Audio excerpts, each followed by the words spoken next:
Good morning, everyone. Welcome to another edition of the Disney Morning Show, LPTV Disney Morning Show. My name is Doobie Mosley. I'm the co-founder of Laughing Plays, co-host of this show, Disney Trivia Live, Disney Parks Talk Live. I think that's it so far. The man to my left, who only has one show, I believe, is this one, Kyle Burbank.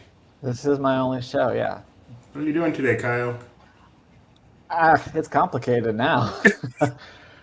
It's I'm going to complicated. share because people will figure it out anyway. Behind the scenes, of course. Jeremiah, who we'll go live to, hopefully, we'll see. We don't want to get kicked off of YouTube too. We talked about this Walt. What are they calling it? Hologram. I go to our tweet, but I can't see it. Video. We've all been looking forward to this hologram. He tweets a video of it. We're like, awesome, we got it. And then we get kicked off of Twitter for 12 hours. They're calling it saying we violated their intimate media or non-consensual policy. I don't know. But yeah, that just happened right before, like minutes before we went on the air. So we are trying to deal with that. But as of now, people can still look at our Twitter, but we can't post for 12 hours and we don't see any place to have recourse. And also, I'm just finding out I can't look at other tweets from our account. Just going to Twitter while I'm logged in gives that message. So everything I've got set up from Twitter for this show, I now have to make sure I look at it incognito window or something. So, welcome to 8:58 on Disney on the Disney Morning Show. It's been a fun morning, but we are going to do our best to have a normal show in the meantime because there is a lot going on today. And we'd like to share it with you. But even on a day like this, we don't get derailed. We start it with this.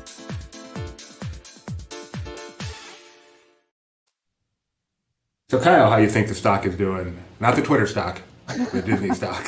I think it's up. I'm feeling positive today. It's pretty flat. It's just 107.5. It's just hanging around the 106, 107 range lately. So, anyway.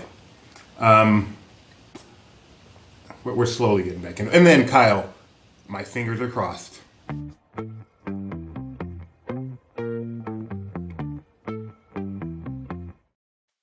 We're back to the normal format. But I will say, you'll notice that severe thunderstorms are possible just to the south of me over Arkansas, parts of Louisiana and Mississippi. So if you're in that area, be weather aware today. Then we have some mixed precipitation, some snow elsewhere in the country, including some heavy snow possible over Kansas and parts of Colorado and New Mexico, it looks like, and a little bit in Iowa and Nebraska. I know geography. Anyway, in terms of Disney, in Anaheim, 60 degrees this afternoon, and things are looking good on the Golden Zephyr Index. Lows in the 40s tonight, though, so bring a jacket. Orlando, high of 82 and sunny today with only 44% humidity, so it'll actually feel like the 82 that it is. In Philadelphia, PA, mostly cloudy and just breaking 60 degrees now with a small chance of rain in the afternoon. Castaway Cay, windy conditions with temperatures in the upper 70s during the day. Paris is clear and in the mid-40s now, but falling a few degrees over the rest of the night. Tokyo tomorrow, low 40s with lots of sunshine. Shanghai also having a sunny day, but it won't make it to 50 degrees temperature-wise, and it'll be a bit breezy. And lastly, Hong Kong will be mostly sunny with high of 65 tomorrow. And I know what you're thinking, folks. Why, oh why, did Kyle include Philadelphia in the weather report today? Kyle, why don't you tell them? Love. No, today is the debut of the Franklin Museum exhibit, and Jeremiah is there getting us kicked off of Twitter as we speak. So we'll cut to him in a bit. He's going through the exhibit now, I think. So I don't know exactly what time he'll be coming on, but that is happening. Yeah, they had an opening ceremony this morning at 8, and then we told them, go ahead and go through the exhibit. We'll be on for a while, and when you have a chance, just come join us. So in the meantime, we're going to look at the exhibit a little bit, beginning with the thing that's kind of taken over Diz Twitter this morning. Disney D23 tweeted out the aforementioned Walt, what are we calling it? Hologram? It's on the Disney Magic stage, and it's Walt Disney come to life through archival footage and artificial intelligence, and we will let you guys form your own opinion of what you think of this. It is an interesting site, though. So this tweet, which should have been from us, but Twitter disagreed, is coming from Disney D23. Let's watch together. Here's my pal Walt to tell you how the magic is made. There's a lot of satisfaction in developing ideas into reality. When we consider a new project, we really study it. Not just the surface idea, but everything about it. And when we go into that new project, we believe in it all the way. We have confidence in our ability to do it right, and we work hard to do the best possible job. There's really no secret about our approach. We keep moving forward, opening up new doors, doing new things, because we're curious. And curiosity keeps leading us down new paths. We're always exploring and experimenting.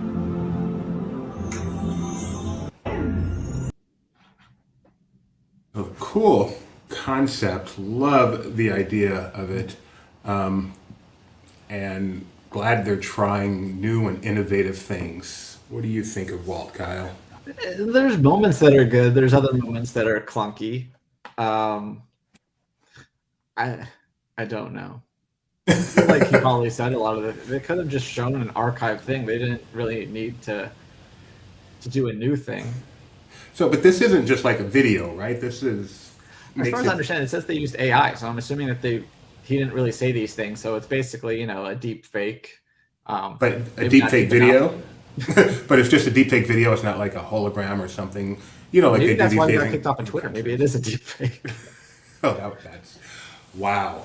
I'm going through all the possibilities. I don't understand. Maybe I think the term exhibition because they talked about the violations they gave us. All right. So I'm going to tell you what my wife tells me when I get stuck on Disney Trivia Live. Time to shift to the show.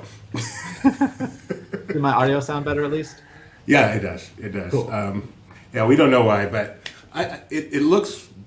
It's weird. To me, it looks more like Tom Hanks as Walt Disney and Saving Mr. Banks than the actual Walt Disney. Even though the face doesn't look like it, but I don't know, it just gives me that sense. Maybe just because I know it's not real, and so that's the not real Walt that I go to. But it is fun to follow Twitter on this. The responses, just some random responses. Oh, I don't like this at all. This made me uncomfortable. Oh no, oh no. This looks and sounds like an impersonator. So there are some positives as well. Hey, Uncle Walt, oh man, this is making me cry. But I don't think it's necessarily negatives directed towards Disney per se as much as just the whole AI uncanny valley thing, and people get the heebie-jeebies a little bit. It's almost innate in humanity to get the heebie-jeebies when we get to that uncanny valley. But yeah, the exhibition is underway at... Dude. No. Sorry, I had another tweet I was about to show from D23, and that tweet has been deleted. So it's just going great. Oh, did D20 did something happen? No, I don't think so. It's an older tweet from this morning. Maybe they corrected it or something since I saw it. That happens a lot when they'll delete a tweet, but I have the old version. Yeah, here's the tweet I wanted to show here.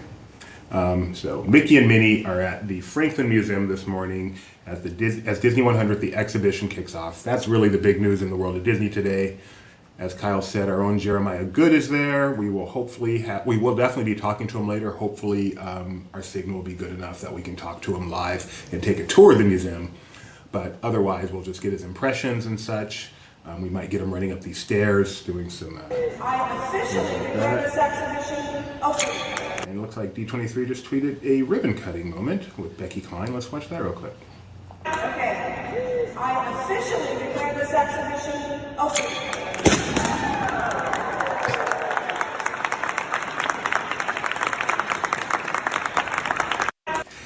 So this should be a pretty incredible exhibition. Really looking forward to Jeremiah's tour later on today.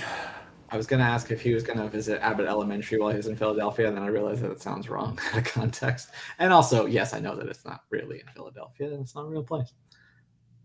It's not, that's the school setting, though? That school doesn't exist in Philadelphia? That's a good question. I don't know if they have, an exterior. I don't know if that's in Philadelphia they use an exterior for. All right. So in this spot now, I was going to show you some of our tweets from... Oh, I guess I can, as long as I'm just not logged into our account. Yeah. Yeah, sorry about that. I said, last minute prep says I can't do this in our normal login. I have to open incognito for this. But you can see it is taking place at the Franklin Museum, named after the famous Benjamin Franklin. And that's pretty cool. Hey, it's Franklin. There's the Philly Pops. They were there for the grand opening in their mouse ears, their Disney100 mouse ears, getting ready. Disney Plus mouse ears, actually, which is those aren't Disney100. You're right. Like leftover. You really think that's what happened? They just had leftover mouse ears? I mean, it's kind of weird. Yeah, no doubt. No doubt. I wonder with this opening, we need to get to Disneyland, see if the Mickey Mouse statue came back today as well at Christmas Tree Point at Disneyland. It's on my list of things to have. We will be at the Disneyland Resort today, too. Moon Girl and Devil Dinosaur. Well, just Moon Girl. We'll be making her debut. They didn't figure out how to make the Devil Dinosaur yet. So yeah, hopefully we'll be able to get someone over to Christmas Tree Point, because at the end of this video of the Walt thing, it does say it was all started by a mouse. So, and it attributes the quote to him instead of there. All right, so on to other things. As I said, we will be back to Disney100 later in the show, but now I'd like to take a look at Ant-Man and the Wasp, not the Wasp, Quantumania. The review embargo dropped yesterday as we were on the air. We were trying to get a sense of the reviews at that point. We have a better sense now, and I'm just curious, always curious, how the latest Disney movie is doing with critics. And then, of course, we'll be checking out box office all next week as well, once the real numbers matter. But as far as critics go, I think, Kyle, they ain't happy. That is a green splotch, 53% on the tomato meter with 147 reviews in. The consensus, Ant-Man and the Wasp, Quantumania, mostly lacks the spark of fun and elevated earlier adventures, but Jonathan Majors Kang is a thrilling villain poised to alter the course of the MCU. And that is the very positive thing I am seeing. It's pretty universal praise for Kang as another great Marvel villain. So that's pretty exciting. Does this dampen your enthusiasm at all, Kyle? No, I mean, we have our tickets, and critics have been wrong before. I guess Disney forgot. Maybe that's what, people have long accused them of paying off critics because of the way that the MCU was treated versus the DCEU at the time, now DCU. Maybe that was part of the marketing budget that they cut, was paying off the critics. That's what we're seing. My fear with this movie, I love both the first two Ant-Man movies, and my fear, because they're comedies and this larger thing, but they just feel so different. My fear has always been with the trailers that this was gonna just feel like more of the same like the rest. And so this is the review here by Christy Puchko of Mashable. Ant-Man and the Wasp Quantumania is a chaotic, woefully unfunny mess that has forgotten why its hero was such fun. The thrill isn't just gone, it's been buried beneath a swarm of plot contrivances and truly hideous CGI. So the first part of that, forgotten why its hero was such fun, is what I fear, that this won't be fun, which to me is what Ant-Man brings to the MCU. Yeah. We shall see. We shall see. Although Benji does say that it's more straightforward than you think, so. But Benji can look at like quantum physics and say, yeah, it's more straightforward than you think. He's a pretty smart guy. This score actually has gone down. Did you say sometimes? Yes. Benji sitting around. The Metacritic not score. Watching Disney more. So Rotten Tomatoes is strictly based on up or down. Metacritic tries to get a more nuanced feel for what the critics are saying. And it's at a 49 there, which is, again, not a great score. Most of the reviewers give it a mixed review, and then more positive than negative. But mostly mixed, very heavily mixed. Comes out this Friday, right, Kyle? Yeah, I mean, they say Friday. They always come out on Thursday nights now, but officially Friday. When are you seeing it? Thursday night. Oh, good. So then on Friday, we'll be able to get Kyle's review of Ant-Man and the Wasp Quantumania. Hopefully, yeah. And we're going to Alamo, so we're going to have dinner at the theater. It's going to be great. Dinner and a movie all at once. I love that. And leaving the dog by herself for the first time, so also fun. Are you serious? Will you have a webcam on her? Yeah, obviously we won't be watching it during the movie. We did leave her alone for a couple hours as a test the other day. She gets a little not rambunctious, but she makes her displeasure known. But hopefully, our neighbors won't hear. Do you crater? Yeah. Yeah, that's one thing I wish we had learned to do very early with our dog. But ultimately, it took a while, but then ultimately he calmed down and we were able to leave and he just fall asleep. But for those first few months, it was crazy time. All right, there's a new show called Turning the Tables with Robin Roberts, Season 2. So it's not that new. Coming to Disney Plus on March 15th. And thought it'd be worth showing the trailer to you guys. It just came out this morning. Where shall we start? I see fearless women right here. That we all have more in common than not. It's just about taking that time to just go below the surface a little bit. We can come and sit down and speak about things. Yeah. I see why you get information out of people, but you're not gonna get too much out of me. Come on! My whole career, they're not looking for you as a young black female, and I just said, I am not stopping now.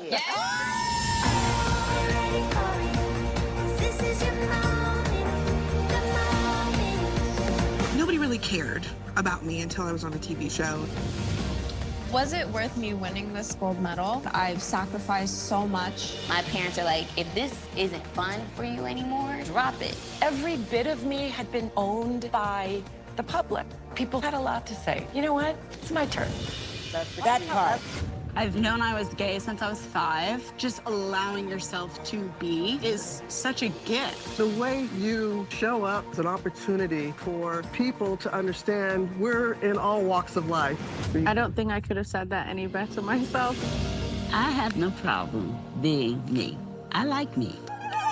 I was confronted with mortality. Everything gets focused in a very different way. Where's the tissue?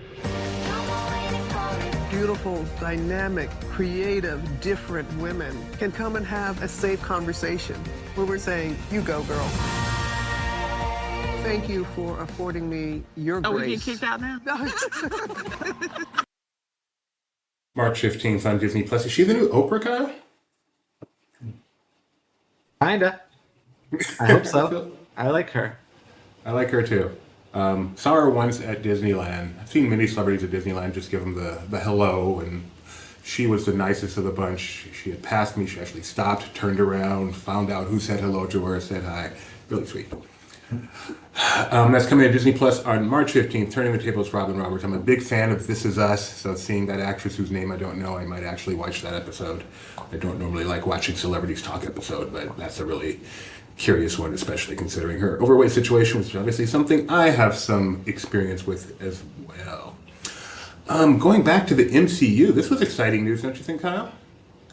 I don't see what it is yet, but yeah. Writers currently working on the fourth Spider-Man. We knew this movie was coming, obviously. They kind of talked about it, but according to Kevin Feige, who let a couple little things slip recently about different projects coming up, said that it's being written. And I wonder, it's going to be hard to top the last one. But I'm sure they're up to the task. Or just not up to the task. And it's fine to have it's fine to go back and do a smaller thing. You've completed the trilogy. I think it's fine if they want to, go back a little bit. Start over a little bit. He said, all I will say is that we have the story, we have big ideas for that, and our writers are just putting pen to paper now. Do you think Kevin Feige ever accidentally let something slip, or does he always know exactly what he's doing? Yeah, no, he knows exactly what he's doing. Although there was the one interview where he was like, "Oh, I almost gave out a spoiler." I'm like, "No, you didn't." But I just meant that he would. By let slip, I mean literally him letting go and announcing things. Okay, gotcha. But you're right. Yes, no, not a Freudian or an accident. But he's not Tom Holland. Well, I was going to say, Tom Holland is known for going on the air and making mistakes. Is he making mistakes, or is that just all shtick? I don't know. Somewhere in between. It feels more like a binary answer. How'd you do in trivia yesterday? Well, I didn't win the first one, but I got a perfect game in the second one. Oh, you were the winner? I was. What was the name? Life on Mars. Life on Mars. Very good choice for Modern Love. And you got the perfect score. Right? Did you write us? Is your maglet on the way? I have not. I should get a maglet. I don't have a maglet yet. I have the other two, I think, or at least one of them now, because I gave one to our good friend in Ireland. Yes, down under. Let's see. And then I realized afterwards that there actually was a Disney connection in Life on Mars. Mickey Mouse has grown up a cow. Oh, that's right. That's okay. Thank you. I couldn't figure that out in the midst of trivia. Now it's making sense. That is the line from Life on Mars. All right. Next up, we're going to stick with Disney Plus for a moment. Doogie, I should know this. Kamialoha? Is that how you say it? Dr. Doogie Kamialoha? Doogie, yeah, Kamaloha. Kamaloha. Show on Disney Plus, which is heading to its second season, coming on March. Do we know when it's coming? Soon. Does it say in the article? No, coming soon. Okay. Sorry. Let me check the email. See if I missed it. So they released a very, very, very short teaser. So it probably is just coming soon, given the length of this teaser. But we'll go ahead and watch it. How are you doing? So confused. The universe trusts you to take care of other people. It all comes down to what you want. What do I want? Yes, coming soon, right there at the end of the teaser. Yeah, and have you watched that at all, Kyle? I haven't. I have actually never really watched any full episodes of Doogie Howser, MD, either. It was just a little bit before my time. And that teaser, as Gio points out, gave us our first look at Milo Manheim, who is now a part of the show. And Gio came up yesterday during our discussion because we were talking about Zombies 2's anniversary. Right. It felt like it's all connected in the Disney universe. You ever get that sense sometimes? I do. Have you ever noticed? I don't know how much ABC you watch, but you'll see like the same guest stars over and over. Like Disney contracts them and then just puts them in like 5 different projects. That reminds me, something that came up in yesterday's DTL chat. DTL is Disney Trivia Live, a show we do every Tuesday and Saturday at 7:30 p.m. Pacific. We have a lot of regulars there. It's got a really, really active chat. But of course, I'm not able to talk to people during the chat because I'm doing the show. So Kyle was one of those chatters. You actually were in an episode of Parenthood? Yeah, I mean, I don't know if you can really see me, but they did a prom. And so here's the thing about being an extra. There's times where like Glee, where I was a regular. So if there was only 15 people, I might be one of them. Whereas there's other shows where if they're having a prom or something, obviously you need to get a lot more people to fill out that room. And especially with a show like Parenthood and a prom, you have to have a bunch of what they call 18s to look younger. So I fell into that category. You need to have your own formal wear. So it's a bigger call. So yeah, anyway, that's why I'm not like a regular on Parenthood, but I was on one episode because they needed more people for that. That's cool. I'm always shocked. We just randomly mentioned some show and go, oh yeah, I was on an episode. Well, I forget. If you would have asked me, like, name the shows you're on, I wouldn't have gotten to Parenthood. But as soon as you said Parenthood, I'm like, oh yeah, I did that once. Like Pretty Little Liars. Like, I forget that I did that, but I did it. I don't think you could see me at all because I was like way far away. That was on election night 2012. I sat in my car listening to NPR, waiting for the results of the election, while technically working on Pretty Little Liars. You can tell a lot about someone by what how they consume election night. Although you're in your car, so you had limitations, but you consumed it on NPR. And we'll leave it at that. How many shows have you done approximately? Dozens. Dozens of different, not episodes, but dozens of different shows and movies. Yeah, but I mean, as far as days worked, I've worked a lot more than that, but a lot of them were across like 3 shows. Like I think Glee was probably number 1, then maybe Community number 2, and then American Horror Story, because American Horror Story was only the 1 season.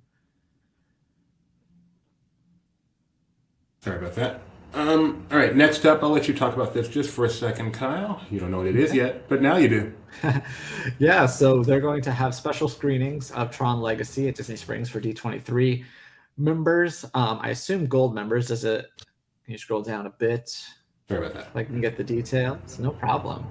Obviously, this coincides with the opening of Tron Light Cycle / Run. They're going to have a 3D and a 2D screening, which I appreciate as someone who prefers 2D. I like that they're differentiating there. the dine-in theater too. Disney, gold and general members. So yeah, you don't have to be a gold member. This is open to anybody who has even the free account. You can register for this. It does cost money. General members is $30 plus a $5 fee. If you're gold, it looks like it's $20 and $3. So you save some money if you've spent some money to join. This will probably sell out quickly. It sounds like there's only a couple of theaters for it. So tickets go on sale tomorrow, if my days are correct. Yes, tomorrow. What day is it anyway? It is Wednesday, February 15th today. Fair enough. So yes, tomorrow at 10 a.m. Pacific, we'll probably be on the air. So if we remember, we'll try to pass that information on to you. Yeah, it should be fun. You can also, if you can't go, you can also watch the movie on Disney Plus. So not the same as that community environment. All right. In the world of merchandise, very exciting announcement. We knew this was coming, but we got more details yesterday. This is an amazing shirt, don't you think, Kyle? I like that shirt quite a bit. Yeah, I like all three of these designs. I don't quite know how to rank them, but that's the one we kind of got a preview of yesterday before the collection dropped, as they say. But there was a couple others, as we speculated. There'd probably be more than just one. This one I also like. This was probably my least favorite of the three, and I don't think you agree with that, but right. I still really like this. But then if you go to this last one, this one's probably my favorite. It is a little busy, but I really like the color of it. And if you zoom in, or if there's a close-up, there's like 2 layers of sketches. So on the top layer, you have like some really famous characters from the Disney canon. And then under that, there's some like lighter, like in white pencil sketches that seem to be more like objects and things like that represent different stories. So it's really interesting. But another reason why I like this one over like the hands one is that I think this would look really good under another shirt. Like that color, that pop of blue would look really good under like a just like plain black sweater or something like that. And I like that there's the 2 layers of content. For I can't think of a better word. No, it is definitely a very interesting shirt. Like a lot more going on. I think what I don't like is just that basic color, the blue. I'm not a big fan of that shade. Really, I like that icy blue, and I don't know why, but something about it. Maybe Tony can explain it to me why I kind of associate that color with animation, aside from like Frozen. I don't know if there's an actual reason for that, but I'm like, yep, that makes sense. Tony, being a big Roosevelt fan and an animation fan, and someone I asked to come on to talk about a story we're about to go to, we'll bring him on now. Tony, how you doing, Tony Betty? I'm doing good. How are you guys? Very good. You look like you're working hard. Like you look. I also love the pencil there. You looked like an animator. That was great. Yeah, I got Tony on with no notice. I texted him about 2 minutes ago, and here he is, because I didn't want him to do any prep. I want him to work and then just join the show. All right, so Tony, can you explain why he associates this with animation?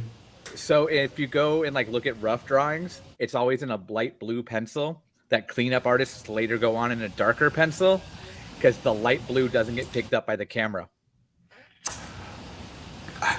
So is this like a cyan then? Is that the technical? I always consider cyan like a more of an ink, to be honest, but yeah. You're a big Roosevelt fan too, Tony, right? Most of the time. Do you like any of these 3? I do like the Steamboat Willie one a lot. I like the color. I like that one a lot too. My other half told me she doesn't like the hands though, so. It's a little creepy. Yeah, the silhouetted, I don't know how well you guys can see this. Let me see if I can get a little bit better view of it. But the silhouetted Mickey, I really like. I don't get the purpose of the white gloves. They're kind of creepy. It's his hand gestures. That's how you convey story and emotion sometimes in animation. But why not put them on Mickey? They're just hanging out there. You know, there was once a parade that had just giant Mickey gloves walking down the street.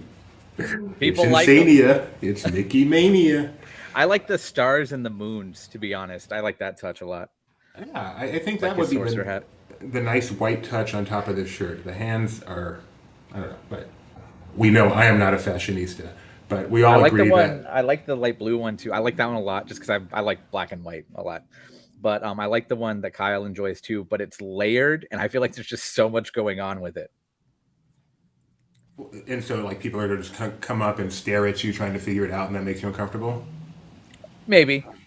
Who's doing the staring? Okay, not Morgan. So you hate it. Oh, okay. Yeah, then I'd be uncomfortable. Ooh, exciting. Okay, we'll get to that in just a moment. But we're gonna, well, that's a good one for Tony too. But first, let's bring on why I've asked Tony to come on here. Universal Studios is where Tony used to work, as his title says there. He's a former Velociraptor caretaker. If you've been there, you know what that means. And I worked Paragon right too, but Paragon FX Group has released a new Jurassic Park cryogenics container. Yeah, cryogenics. That Tony is now going to talk about. Well, it's the Barbasol can. Come on. It's it looks like you do the twist and the thing. Kyle, you can't scroll, can you? It's his screen, isn't it? I can't scroll, but okay. I will say I do think it's interesting. On this tag here, it says Wayne Knight instead of the character name. I imagine that's because Dennis this is Nedry? supposed to be like the prop that they used instead of being the actual. Like, so he'd be the one using it. Thing. Yeah. So this is a literal prop replica, not like an in-world thing. I thought that was kind of an interesting twist. That's on it. fun. I like it. I would use it to hide other things. My friends who know me know that my life is like a treasure hunt. I used to work with a guy, and he said I like working in, like when we share like an office space, because then I'll just find things randomly, and it's like, oh, that's Tony's like pen stash. I used to have everybody would steal pens where I worked. And he would pull up a file cabinet drawer and find like 3 or 4 taped to the side, because I knew I would always find one there, and nobody would steal it from me. Anyway, but yeah, so my birthday is in July. We have the wedding coming up. If anybody's looking for registries or gifts, there you go. This is on your list. You really love this? I like it a lot. Yeah, it's fun. I was very disappointed. I showed it to Gideon. He's like, I can just get a Barbasol can. It's a big deal. I'm like, so it's got this himself. Yeah, it's got the actual like twist thing. That's what I want. Does it make the noise? I would hope. If not, I'm sending it back. Would you really like this? Because I might get you a wedding gift. Is this something you would actually enjoy? Well, don't do it as a wedding gift, because the other half would be why. All right, just saying. But, you almost had it taken care of. No, I enjoy it a lot, but I want to talk about this real fast too. A website, I want to say it was Theme Park University, but I might be wrong, did a full in-depth analysis on the Barbasol can we had in the visitor center when I worked at Universal at the time. That was about a decade ago now. But did this full in-depth, like how it's in-world story building, blah, blah, blah. I could tell you here, one of the guys we worked with just said, we don't have a Barbasol can. Brought one from home, put it on the cabinet, and it's in the background. As it should be. Yep. Oh, okay. So I'll get Tony's gift, and so would that be okay if your gift from the Mosleys is the Barbasol can plus something else? Probably, yeah. Okay. I'm just trying to get this for you, Tony. You know you're my favorite guy in the whole world, and I want to make this happen for you.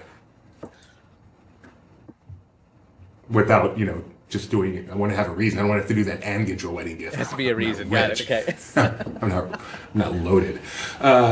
Since we've got you on, Tony, this is somewhat related to animation. This just dropped a few minutes ago. We're going to watch this together. We're 100 days from the premiere of the Little Mermaid live action movie. And there's a new look that just dropped on YouTube. Out of the sea, wish I could be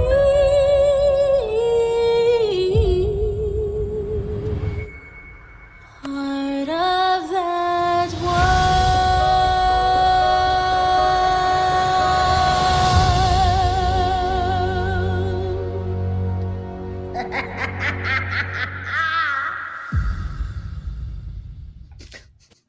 That was your first look at Ursula. I did like that one shot where she's like all the colors and like it looks like the under the sea part. It looked like Under the Sea. I mean, the whole yeah, movie's it had under the the sea, blowfish and everything. but the yeah, song, yeah, I some know fun what you mean. moments. I know exactly what you mean. A little pitchy on a couple of those. No, I Oh wow. didn't Okay. enjoy those runs. Simon Cowell. It looks it looks kind of cartoony to me. I don't know. It's animated. It basically this is I was this might enticed, be and another then like that blowfish live part action. happened, and I was just. I mean, I realize obviously it's all CGI, but there's CGI that feels like a movie, and there's CGI that just looks like it's a cartoon. This looks very cartoony to me, which isn't. I don't mean that as a positive or negative, just surprising.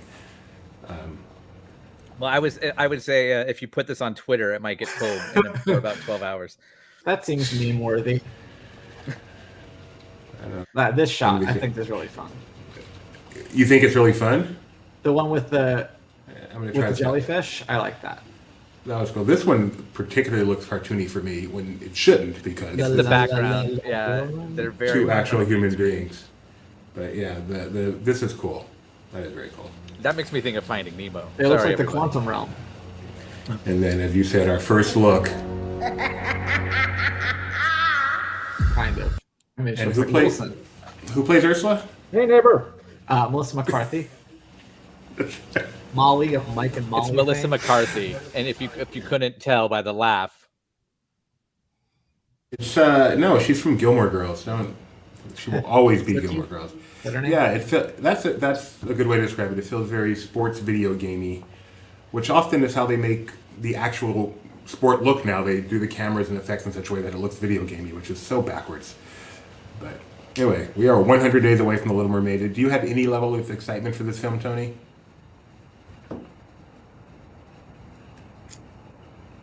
That's how excited he is. Wow. Yeah. Okay. Well, thanks for joining us, Tony. I have the very slightest. I'm not going to go see it in theaters, most likely, barring any unforeseen twist. But you know, I might watch it on Disney Plus. I would, if it gets good reviews. I don't want to go see a bad movie. I don't want to go see a mediocre movie. But if it got good reviews, I would go see this because if it's good, this is a good theatrical experience, I think. Tony, do you have any interest in seeing this film? I don't know if that I'd go so far out of my way to see it. I have literally 3 copies on my shelf of the same movie in a different way. Thanks, Tony. One more Tony story, and then we'll let him get back to his real work. He clearly has better things to do. SeaWorld Mardi Gras coming up. Tony used to work at Universal Studios Orlando, and they have just raised their base rate to $17 an hour. Is this what you were paid there, Tony? No.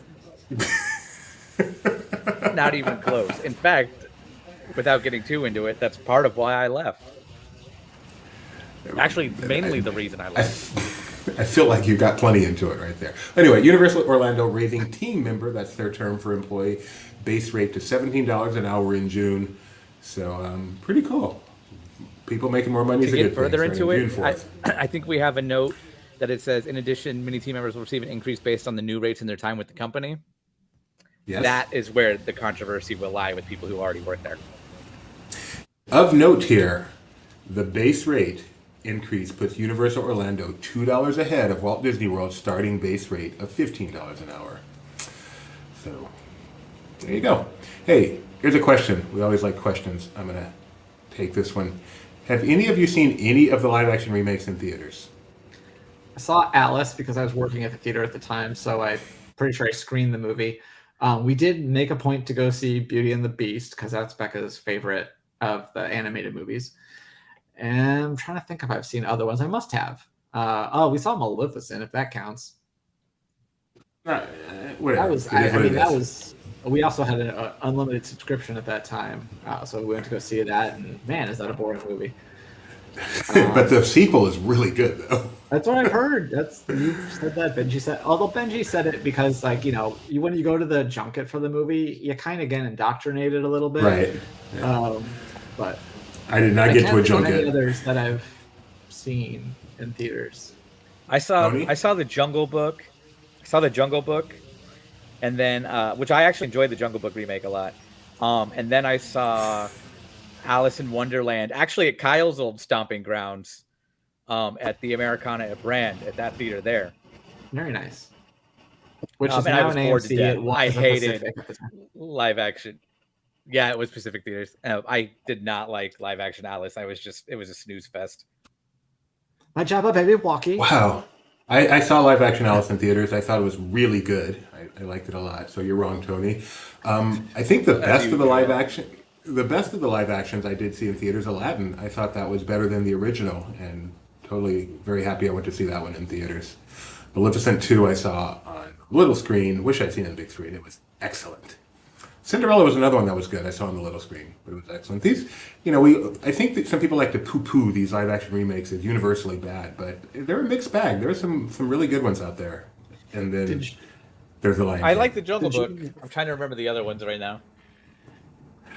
What did you say, Kyle? This is so tangentially related, but I have to ask you: have you seen The Act, the Hulu series? I have not. No. What's that about? That's about the girl whose mom tells her she's sick. Yes, I have not seen it all. So in real life, that girl lives in Springfield, and her and the guy that eventually they teamed up to kill her mom, they saw Cinderella, the live action, at the theater in downtown Springfield, where we saw Beauty and the Beast. That was like their first meeting, was watching Cinderella. Like we said, it's all connected, man. I love this freeze frame Tony's on right now. But yeah, I learned that fact. There's an HBO documentary called Mommy Dead and Dearest. I don't know what it is. I can't see it. I saw the HBO doc, Mommy Dead and Dearest. I did not go. Yeah. That's the act, the retelling of it as a narrative is a slog. But Mommy Dead and Dearest is good. It's a very interesting story. Obviously, more heightened tier because the place here. All right, Tony, thank you for joining us. I'll let you get back to a very busy day on the news desk. Tony Betty, everybody. I have a question for you really fast.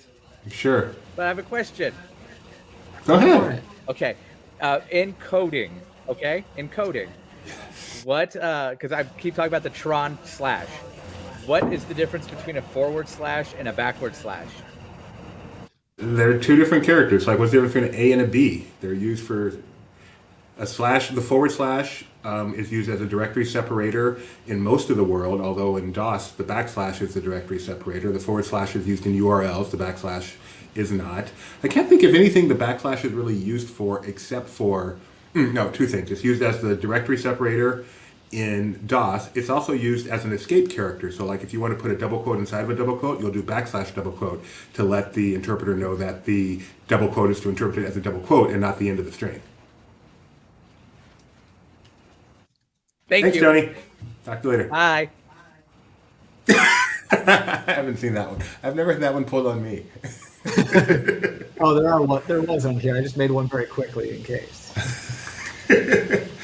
All right. Thank you, Tony. Loved having him. Did you also realize that Tron is opening on 4/4? Yes, that is so cool. April 4, Bust a Move on April 4. I just got word that we will be having Jeremiah join us in about 15 or so minutes, right around the 10 o'clock Pacific time. So that's exciting. Just about time for me to take a break when he comes on. That's fine. So we have a few more things we can get to before then. Jimmy Kimmel has, he will be doing the Oscars on March 12th. And normally I don't play something from ABC here, but I really thought this was quite funny. Did you vet it? Because I don't. I actually watched the entire thing first. Yes, I did. I saw this on the air the other night, but I don't remember all the details. I watched the entire thing after not being sure I should have played a trailer for Guardians of the Galaxy the other day. I do watch the videos first. So it's about 4 minutes long, but worth the effort. It's a fun watch. Not muted.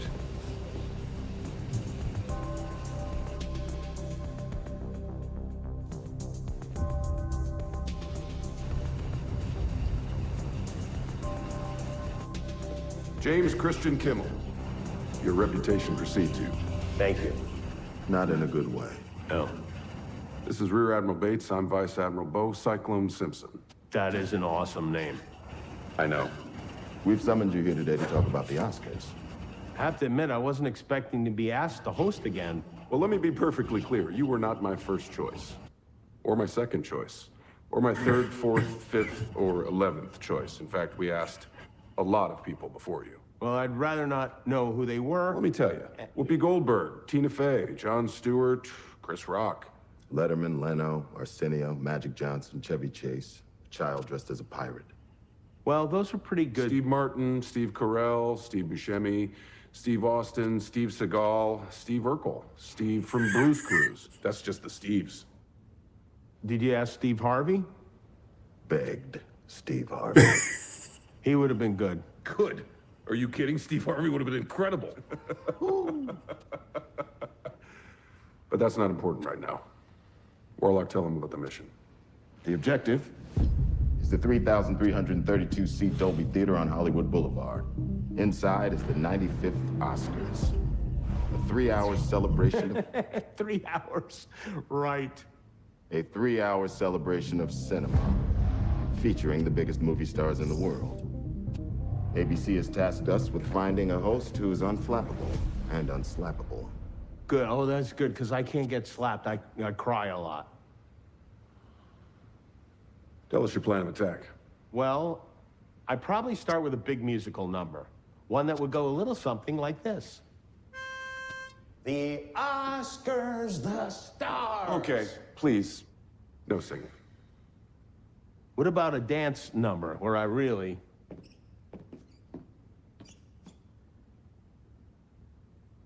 I can do the robot.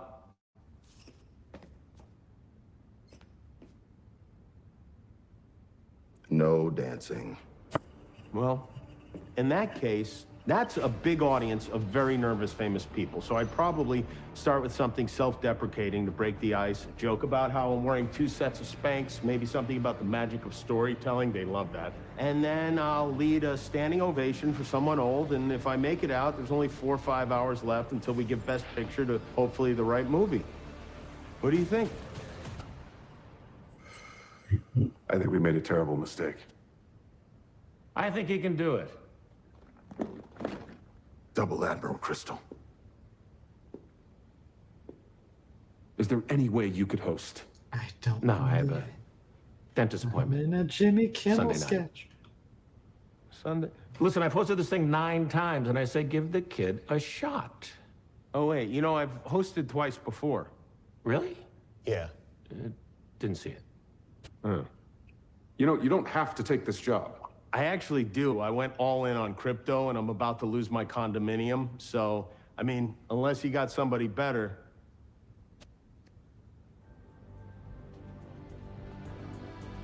I'm your guy.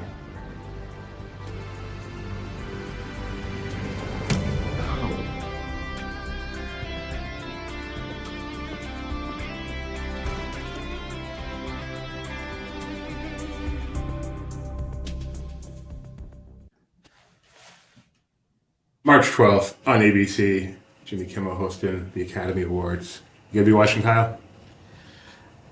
Depends. I know Tony will. He's usually our guy for that. I used to be the guy for that, and then Tony does it better, so we turned it over to him. Because, you know, we don't care who does it better. We just want it done the best we can. And in fact, some of us do it bad on purpose so that we get taken off the gig. So, not speaking about anyone in particular. Let's see. Reminder, we've got a lot going on today. Disney100 at Philadelphia Museum. We will be talking at the Franklin Museum in Philadelphia. We'll be talking to Jeremiah in about 10 minutes live from there, which is going to be fun. And then Moon Girl debuting at DCA today. A lot of events actually going on around that. We have people covering that, and we'll be talking to them. And then tonight, Super Nintendo World has its grand opening at Disney's Hollywood's Universal Studios Hollywood, and we'll be live from there as well as we have people covering that. So we are all over the place today. But before we get to Jeremiah, we are going to do a regular segment we like to call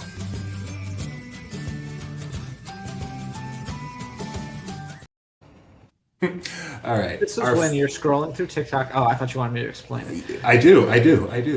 Doobie scrolls through TikTok and other social media in the morning before he gets out of bed, and then he adds them to an app called Pocket and then shares them all with us.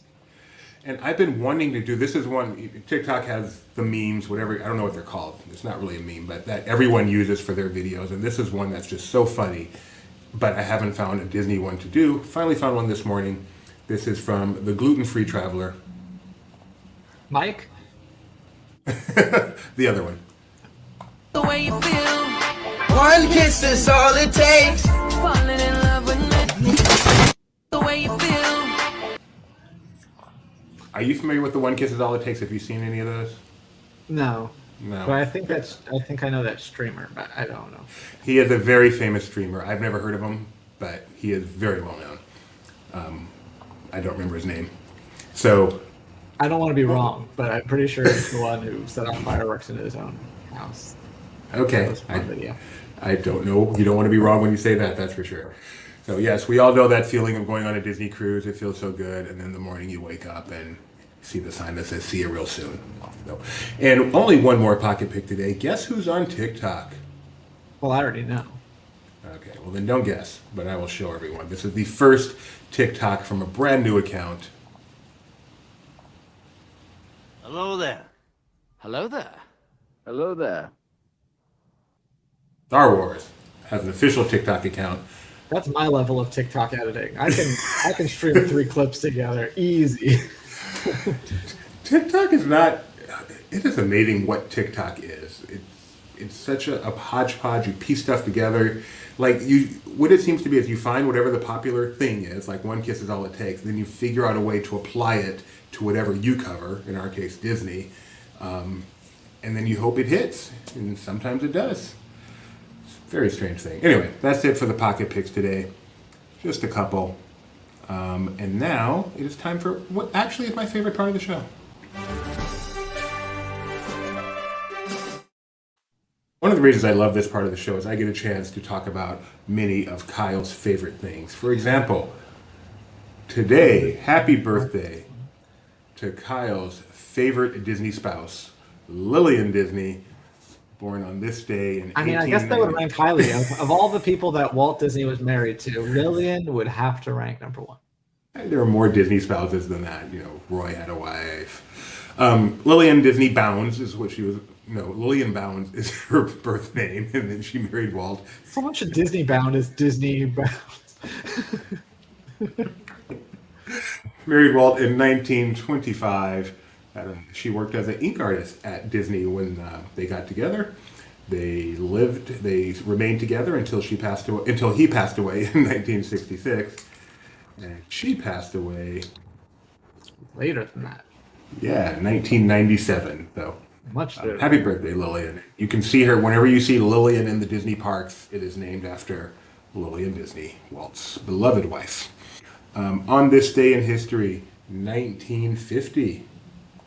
One of Kyle's least favorite animated films. Wow. Zagging.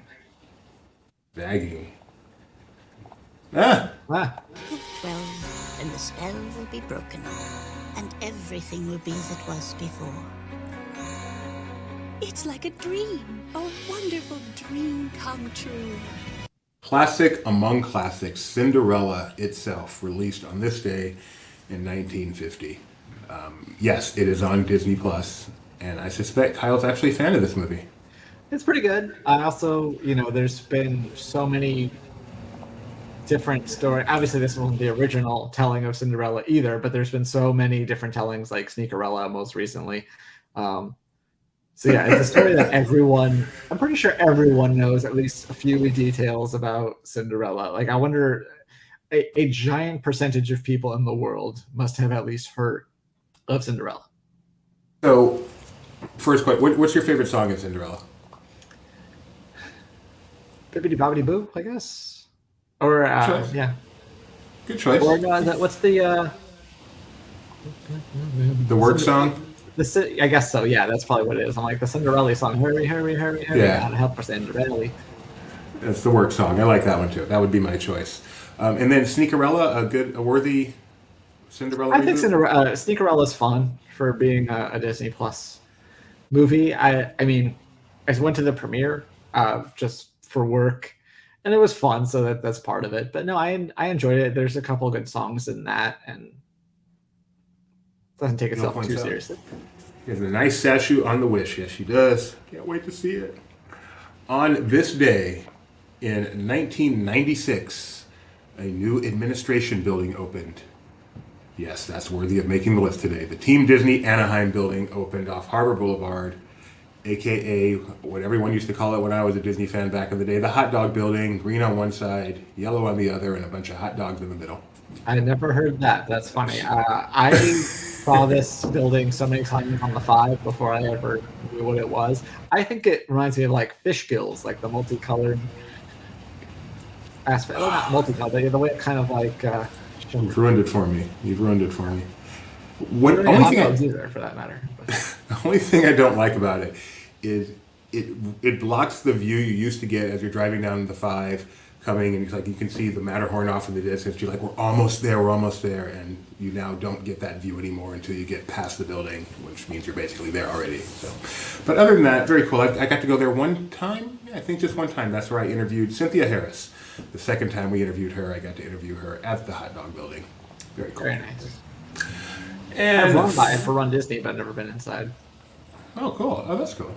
And it's got cool stuff out there. They like have, at least when I was there, a people mover car out front. There's stuff in the lobby. It's nice when you're Disney and you can do stuff like that. On this day in 2019, one of Kyle's all-time favorite Disney Channel original movies debuted.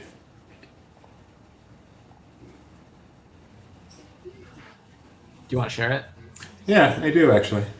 Huh. So a few years ago, I accidentally received a distress call. I was done with my homework, so I answered it. Now, well, I saved the world. Who am I? I'm Kim Possible. I got this. Kyle, big fan? I've never seen it, but I like that they rebooted it, and I also like the fact that both of these people, her and Ron, like obviously he was already on Goldberg, so I'm pretty sure she joined after this. But yeah, they're both on the Goldbergs together. Oh, that's cool. That is interesting. So yeah, 2019 Kim Possible live action movie debuted on Disney Channel, and yes, you can watch it on Disney Plus today to celebrate the 4th anniversary. I would have. Usually you're like, wow, that was that long ago. This one I actually would have thought was longer ago. I can't believe this was only 4 years ago. Rebecca has been to Team Disney. That's right. If you wanted to apply for a job, that's where you'd go. She couldn't get it because of scheduling issues. But yeah, if you ever want to go there, just say, I'm applying for a job. See if they let you on. I think now they'd be like, when can you start? So that is it for this day in Disney history. As I said, Jeremiah will be joining us in just a few minutes live from Philadelphia from the Franklin Museum. We can check out the Disney100 exhibit. I want to hear what he thinks of seeing the Walt thing in person. I'm very curious how it plays in person. Normally I'd now go to TweetDeck to see what's dropping at 10 a.m., but I'm not having that option. Kyle, do you have any way of seeing if anything's happening right now? Yeah, let me take a look. What a day, what a day. Very interesting day. Actually, I don't know if our list is updating because so I don't know. I don't have access to our official Disney list. I'll have to go to accounts individually, if you can believe it. I did not even know that was an option anymore. Do you watch The Parent Test? We do, actually, funny enough. Are you serious? We do, yeah. Becca and I have been watching. I think we've seen every episode. It's kind of interesting. Some things we're like, well, this test doesn't necessarily make sense. This is unfair, but it's an interesting dive anyway. So how would you describe it? So they have parents from all sorts of different styles that they kind of categorize themselves, and they put them through different tests. And then at the end of the episodes, the other parents, so there's a back row and a front row. The back row parents vote on who they think should make it to the next round. So, some of these tests are kind of silly, like, oh, today's a say yes day, so you have to say yes for the next however many hours. Anything your kid wants to do, you have to say yes to. And then other ones are like, hey, we're going to send a stranger to your house and see if your kids let him in. So it kind of ranges all over in terms of being dramatic and being fun. It's kind of interesting to see the different takes and how different parents approach parenting. Yeah. Well, they are going to get the ultimate test tomorrow because the finale is tomorrow, and what better way to test your parenting skills than at Disneyland? So you can check that out tomorrow as the parent test takes place at the Disneyland Resort. Presumably they run into difficulties and have to figure out how to best deal with their children, yet this is at Disneyland, the happiest place on earth. It's interesting that Disney would like to showcase itself that way, but anyone that's ever been there and seen children there know that it can most definitely be a challenge. Yeah. To have children there. So yeah, if you haven't seen the parent test, that might be a good episode to introduce yourself to the show with, if you're a Disney fan. You finding anything, Kyle? I haven't seen anything yet. I'm checking my RSS feed. Oh, Caitlin Olsen is going to star in Drew Goddard's detective drama pilot for ABC. That actually sounds like a lot of words that are up your alley. Who's Caitlin Olsen? Is she one of the Olsen twins? I don't believe so, because I think it's spelled differently. But isn't Drew Goddard? Didn't we just talk about him? Didn't he do Cabin in the Woods? Yeah, Cabin in the Woods. Absolutely. Great show. Love that show. Caitlin Olsen. And again, we're going to have Jeremiah. I don't know if it's... We're going to have Jeremiah very soon. We're just waiting for him, so we're just going to vamp until he's ready.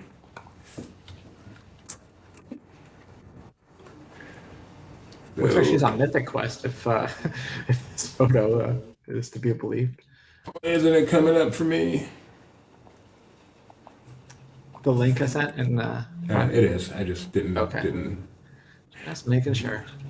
So the pilot, based on the French detective series HPI. You're a big fan of that, right, Kyle? Sure. Yeah, HPI. Yeah, Caitlin Olsen, single mom, Morgan. Yeah, I'm just describing the show. Single mom, Morgan, who's played by Caitlin Olsen, with 3 kids and an exceptional mind, helps solve an unsolvable crime when she rearranges some evidence during her shift as a cleaner for the police department. When they discover she has a knack for putting things in order because of her high intellectual potential, she is brought on as a consultant to work with the by-the-book seasoned detective, and together they form an unusual and unstoppable team. Tale as old as time. Song as old as rhyme. That is a trope that's been done before, and that doesn't make it any less entertaining when it's done well. So yeah, I am looking forward to that, especially given the people behind it. It also stars Rob Thomas from Veronica Mars. He's going to be showrunner, I believe. Showrunner, yes, you're correct. Sorry about that. Do we have the male lead yet? I don't know. So. They don't mention it. I feel like the name of that show came up recently, so they might have already announced that, but I don't know. I just sent you another Instagram that's kind of interesting. It's a day late, like literally, but I still think it's fun. Valentine's Day. Oh, I lost my share. Okay, give me a second. No problem.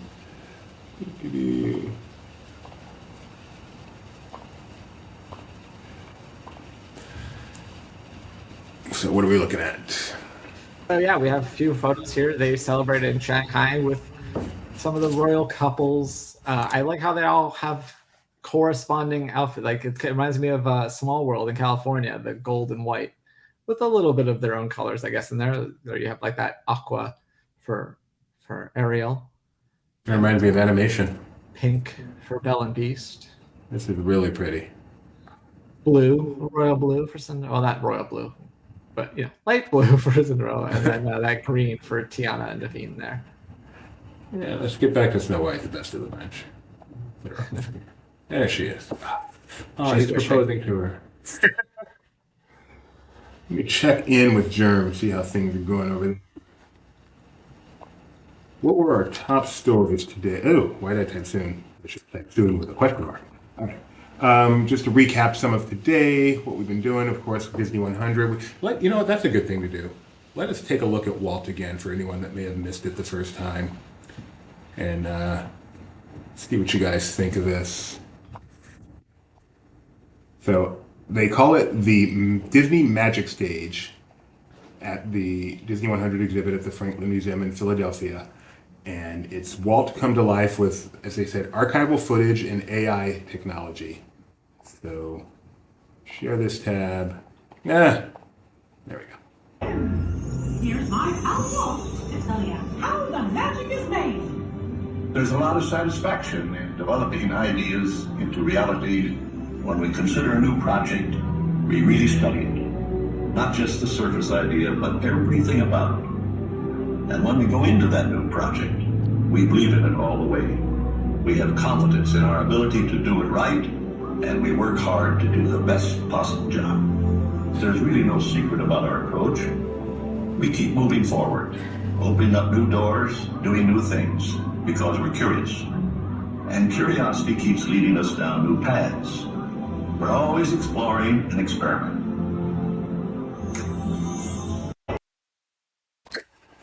That's Walt. Really anxious to see how that plays to Jeremiah in Philadelphia. Wouldn't it be funny if he said it kind of reminds him of Walt Disney? Yeah, the new Walt Disney. Or it would be funny if he says it reminds him of Bob Chapek. That would be even funnier.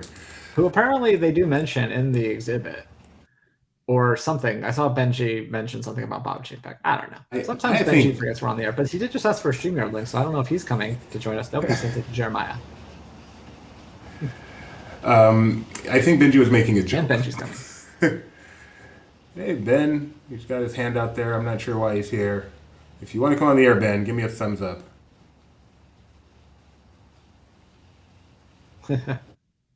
Jeremiah looks like he's ready. He's got the thing queued up. Oh, Jeremiah's here. Let's get Jeremiah on real quick.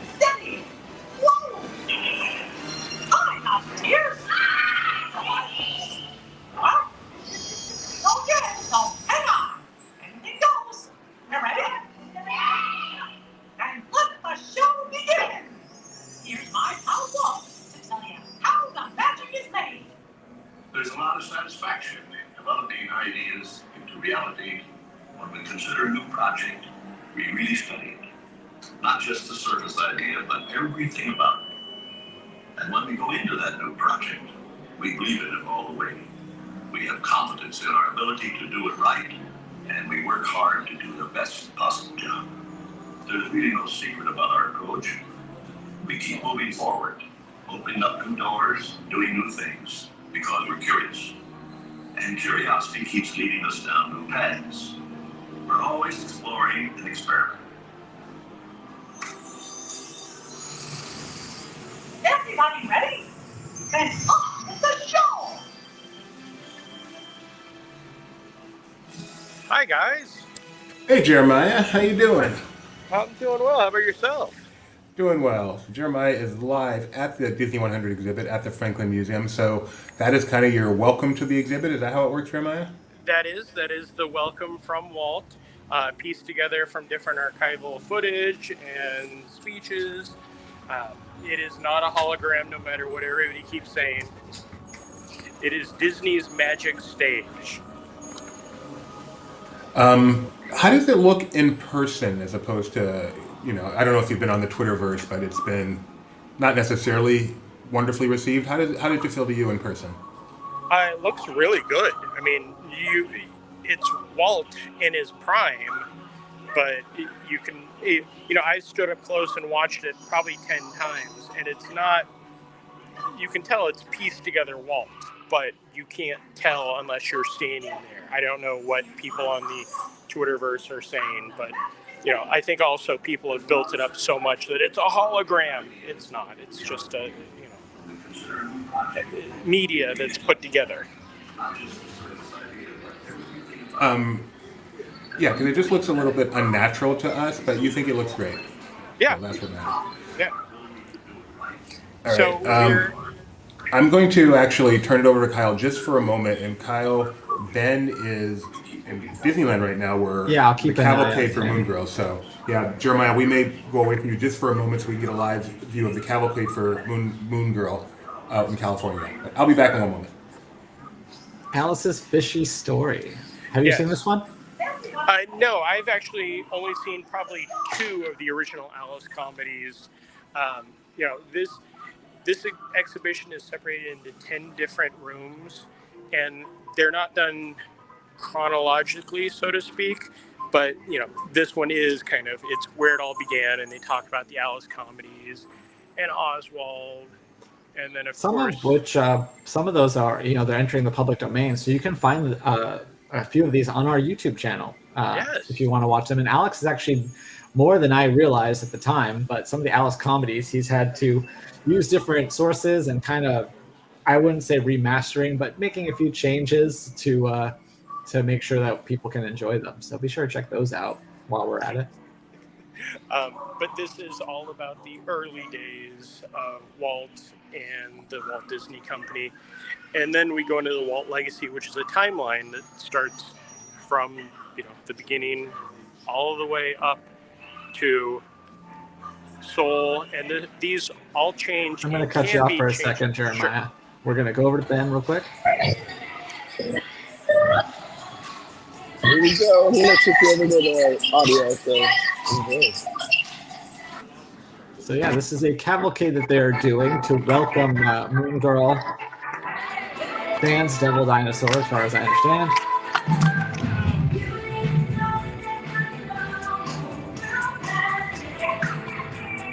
And there she is.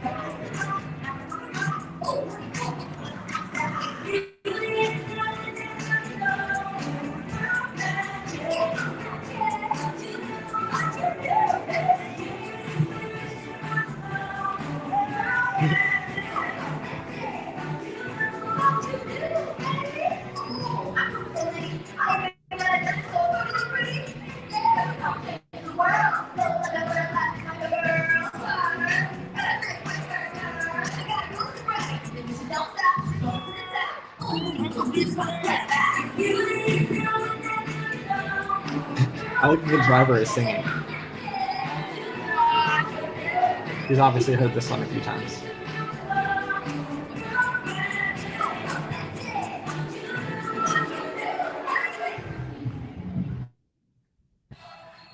Hi, Ben. Hey, so that's a cavalcade. That was fun. I have a question for you. Yeah. Do you happen to know what those cars were used for? Like that cab, that can't be exclusive for this, right? Did they use that for something else? I imagine they just rented it. Yeah, I guess that makes sense. But we're going to do a stage show. We're going to do 11. So yeah, 11 and 2, and there's some more new guests on. So keep checking out all episodes. Very cool. Well, thanks for bringing that to us. Thank you, Ben. We can go back to Jeremiah now. Sorry. Hey, Jerem. So we're back to the timeline. As I was saying, this timeline represents from the start of the company in 1923 all the way up to the 2020s. And on this, they have shown the Indiana Jones and the Dial of Destiny poster. So they are, really including everything they possibly can. And this exhibit is exclusive to the Franklin Institute until the spring, where it will open. A second one will open in Munich, Germany. So it's not going to Munich, Germany. There's actually a second one opening in Munich, Germany. Correct. It is the second one, and everything that they have two of, they will have there. It will essentially be almost the same exhibit. There are things that they don't have two of, so some things may not make it. What have you seen so far that you really loved seeing in person? Probably my favorite thing is the Nautilus. Anytime I can see one of the Nautili, I love it. But, I've never seen this costume that was the live action reference for Pinocchio. Sorry, I have to look up the plural for Nautilus to see if you really nailed that. You're right. 20,000 Leagues is one of my favorite films. So, but each of the rooms, has some great interactive exhibits. What is that? Things. It's the Cinderella slipper from the 2015 Cinderella. Did you really need him to explain that, did he? I know. I didn't know if it was some live action reference or something, or if it was an actual prop. Come on. Oh, there's the Cheshire Cat. Whoa, there's a cat up there. Just his face.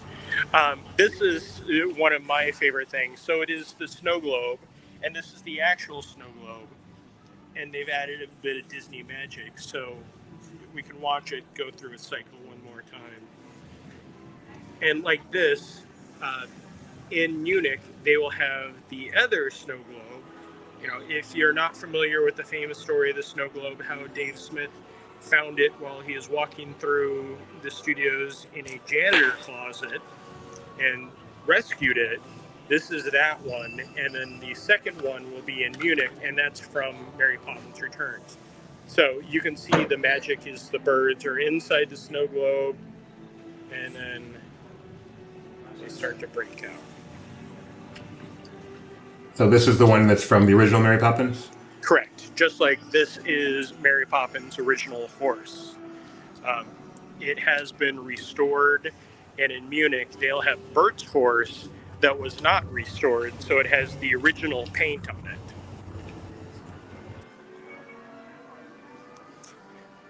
it. Is it just media today? It is media and D23 members. Okay. Do you need me to explain this one to you, Doobie? I mean, frankly, I'd like you to explain everything, because even if I know, not everyone does. This is the Winnie the Pooh doll from the Christopher Robin 2018 film. That you just look at that face. Just look. It's adorable. Oh my goodness. How do you not love that fluffy little bear? And then, there's things like Glenn Keane. This is a reproduction of the original, but it's a sketch of Beast from the original film. Hey, hang there for just a moment, because when I see something like that, this is one of the most iconic characters in the history of Disney. And to think that it came from the mind of Glenn Keane, and this is how it ended up on paper, and this is how this incredible character was born, and we're looking at that right there. That's just so awesome to me. No, this exhibition is amazing. It has touches from, as Becky Klein said, from Snow White all the way up to Encanto, Turning Red. Everything is here. And now we walk into the Illusion of Life exhibit. And each of the rooms have their own poster that have some Disney magic and bring them to life. And those were tweeted a while ago by, I think D23 tweeted them. So if you want those for your own collection, you can go find them. Or you can purchase them here, $20 each poster. Animated? No, sadly it is just a real poster. Wow, if Elliot and Judge Doom ever came together, that would be awesome. Well, and Buzz Lightyear. Talk about a crossover there. But yeah, Maquette from Turning Red, Pocahontas, Rescuers, Goofy, How to Swim.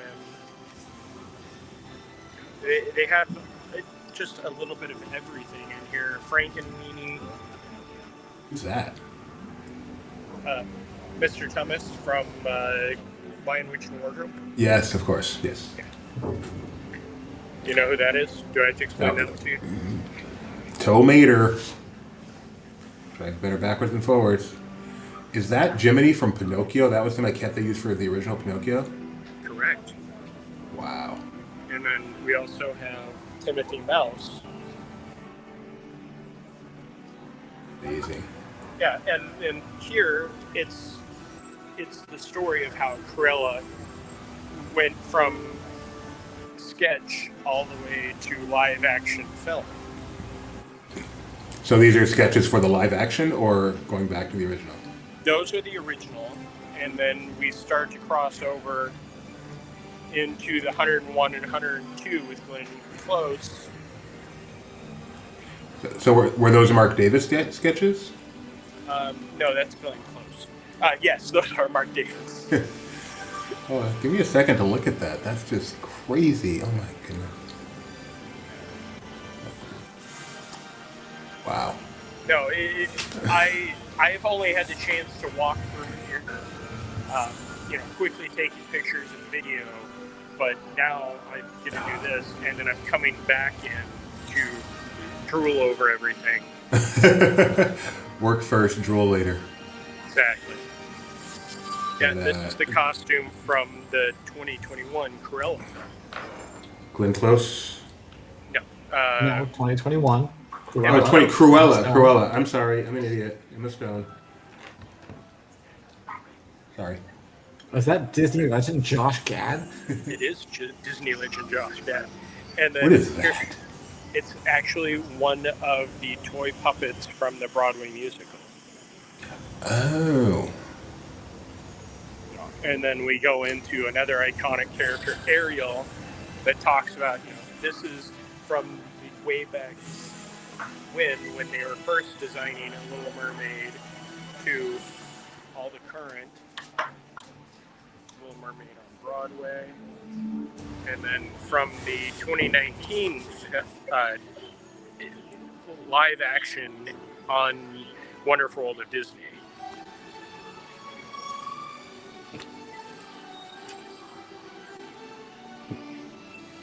This is probably my favorite area. It's the spirit of adventure and discovery.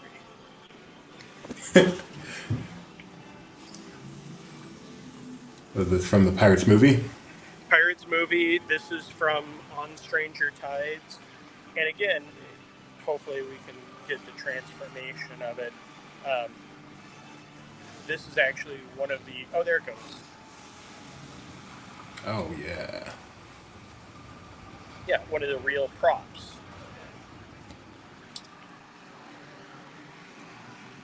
And then Moana, Lilo and Stitch. This is one of my favorite parts of this entire exhibit. So it's the portal from not the portal, but it's a portal. So there's this handle, and watch.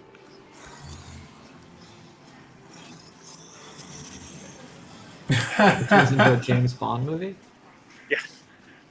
And it changes the different sequences. I had Luca and I had Raya and the Last Dragon earlier. Now, of course, it's Bedknobs and Broomsticks. Of course. I was wondering what this was. Like, it looks like Little Mermaid, but not quite. So I'll do it one more time and let's see who we get. It's really entertaining to watch me do this and everybody around me go, oh, you can do that? Yeah. Is this like merbabies? Yes. Wow. How many are there? Do you know? I don't think it says, but I want to say Becky did an interview with the D23 Inside podcast, and I think she said there were 10. I hope Avatar Way of Water is one of them. Or Naboo. Here is one of the models in the Not Alive. Oh, and there goes Luca.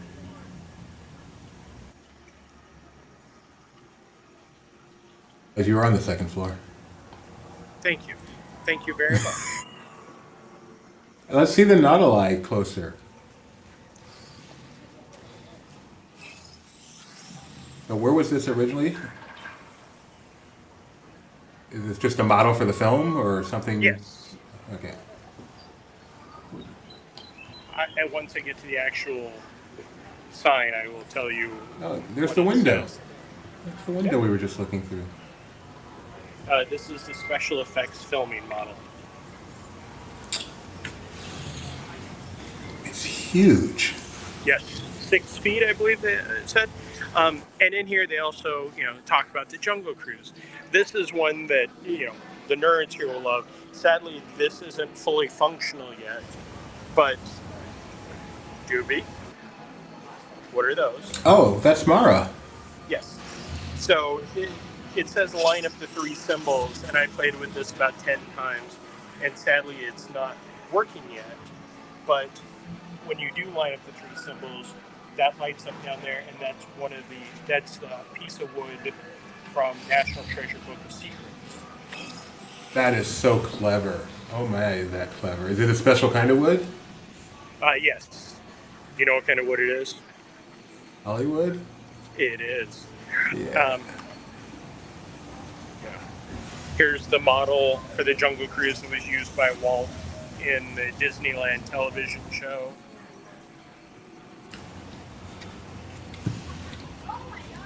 Who did that concept art? I shoot Tony Baxter. Think older. Mark Davis. There you go. Okay. I thought that was like an Indiana Jones thing. It's just the Jungle Cruise. Yes. And then we come into the Star Wars and Walt in space. So because this is the Disney 100, these are props from the new films. They are not from the original because those are still owned by Lucas, but since Disney helped make The Last Jedi and these props were used in the films.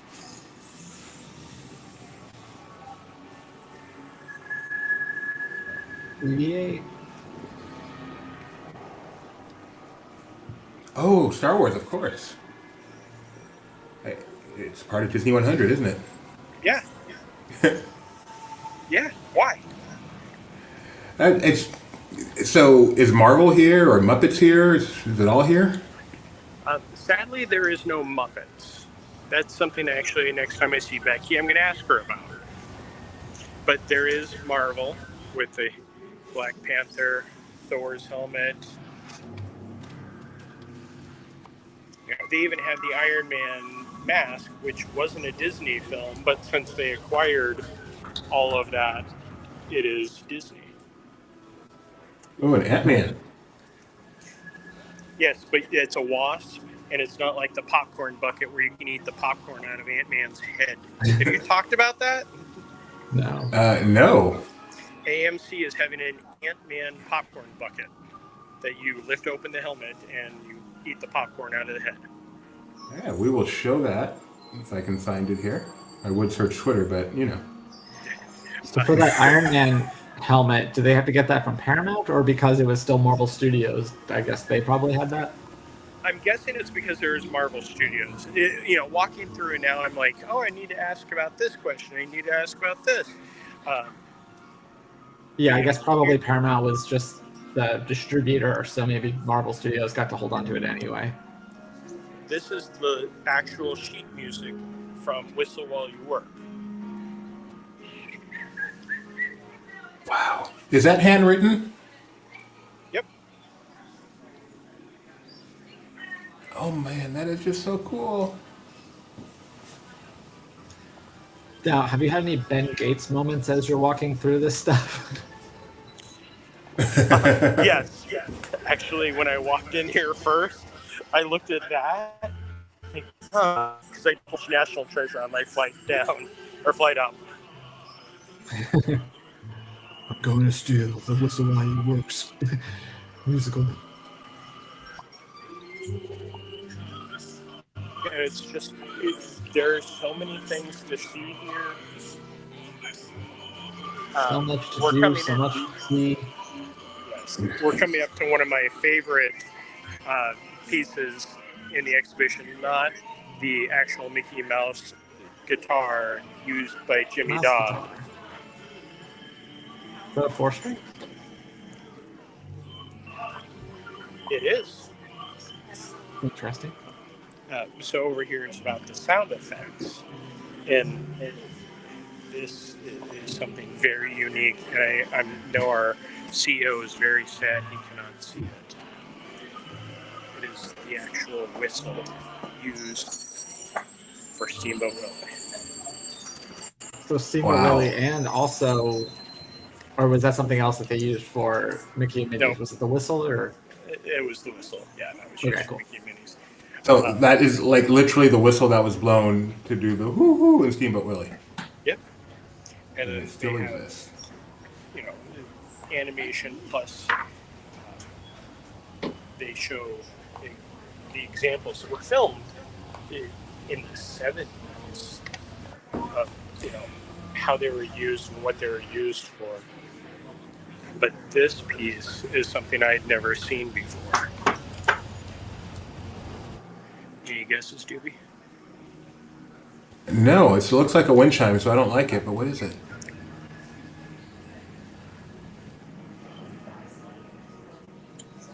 That's how they make Tinkerbell noises. Used by Jimmy McDonald. I want to hear it. Can you touch it? Just a second, Tinkerbell's flying over. They have her fly over and do it, and then they have, these different videos of Jimmy McDonald and the different props that he used. Oh, I have a thing for seeing the original thing. It just makes me so happy. This place would have me just smiling for hours. There is so much to see here. One of the Mufasa costumes from Lion King on Broadway, playbills from the original runs. And then we move into the music in the Disney parks that it has sheet music from Pirates of the Caribbean.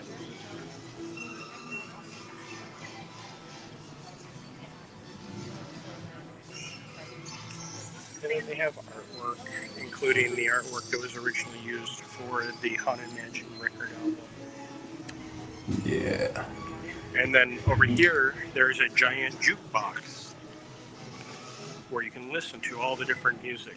And this is only the first room, or the first half.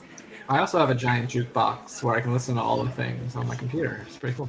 It's very small. Okay, we will pick up the pace a little bit for this next room. I know we're running really long. Run, Jeremiah, run. Our signal was so good. Yeah, our signal was so good down there. I was amazed. Ramp.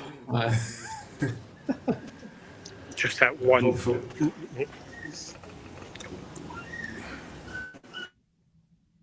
Let's unsolo him for a second. Okay. We'll Hopefully see what it covers. Get stable again because it was perfect down there. I was shockingly really good. so happy, and hopefully we can get it up here too. My back? Yeah. Not quite yet. We'll give it a second. We can hear you fine, so that's it. That seems to be good. But we're stuck in the doorway. I think we're good. Let me try. All right. Walt Disney in South America. Go ahead, Jeremy. You're good. Well, we can see it, so we can read it ourselves. Just zoom in a little bit. There we go. Gaucho pants. I was gonna say that's exactly what they look like. So this is like Walt and El Grupo, that era, I would guess. Yeah. Did I mute him? Did I mute him, or did? I don't know. Himself. Well, can you unmute him? No. Nope. I guess he muted himself. Maybe this is a silent room. Oh, yeah. Can you hear me now? Yes, we can. Okay, I couldn't hear you guys. Then somebody muted me, and then it came back. So it's all good. Right. Yeah, this is about the world around us. Fox and the Hound artwork, Pocahontas, Raya and the Last Dragon. And then we head over to the parks. Yes. Here you go. This is a piece of information you should always remember, Doobie. Some prairie dogs will use different alarm calls depending on the type of predator. That is handy to know. No, I was thinking more about the prairie dogs say hello with kisses. That's not as handy. So yeah, here's artwork from Frontierland and Disneyland Paris, the Matterhorn, Cars Land. Look how empty it is behind the Matterhorn in that. Yeah. It's like just the Matterhorn. That's the only thing over there. And when it opened, there wasn't a whole lot else. I know. It's crazy. Joe. He's here. Pandora artwork. I like the dark light for it. And this one we get in, this is some of the fun stuff. This is about the innovations that Walt and the Disney company have done. Well, they did one at Walt Disney World at Epcot. They did one at Disneyland, and Yes, they talked about storyboarding, how that was something that Walt really started. And then we move into the audio animatronic figures, which, Doobie, I know that you've seen this before, but I'm sure that this is a reason for you to come and see it again. The Birdcage? Yeah. Yeah. You've seen The Birdcage, the Robin Williams movie? Oh, come on, Kyle. Disney legend Robin Williams? No, nothing wrong with it, but you know that's not what we're talking about. Oh my gosh, it's so cool. Gotta talk about something. Lucky bird inside a gilded cage. Oh, Kyle, that shuts us down right there. You know, Surprised Doobie didn't have a reaction. He must not be listening very hard. Yeah. I actually really love this exhibit. I'm checking it out. Yeah, the program board for the animatronics. You can actually come over here and they have more of one of the program boards, but also a pirate's hand that you can play with. Watch his thumb move. Watch his thumb move. There you go. I feel like I've done this at the Family Museum. Well, they used to have the one in what is now Walt Disney Presents, where you could play with the Tiki Bird. animatronic head. Yeah. Oh, the bird. Oh, yeah. And then a copy of the drawing that inspired Disneyland. We have Tokyo, Shanghai, California concept art. This is where we run into the Pixar. Don't hurt him. Oh, I didn't even notice this display over here. They just showed the volume and how they were setting up for Galaxy's Edge.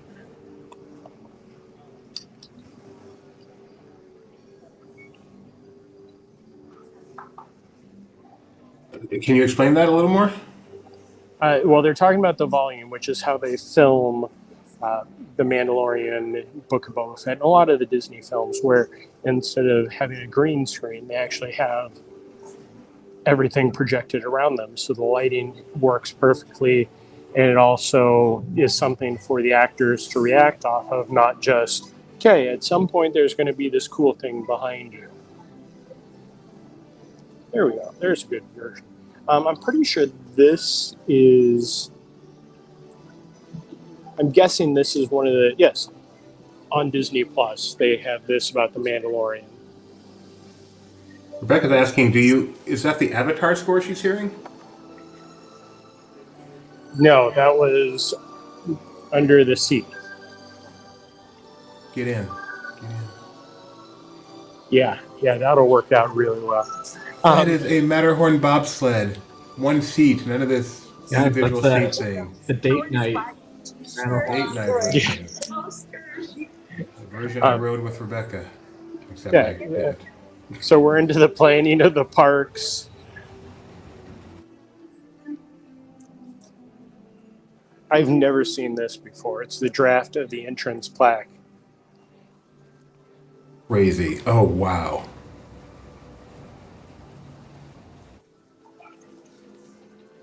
Yeah. Look at when the date of this. Maybe we should have a plaque over there. We open in a month. Yeah. We got time. Something good. We got time.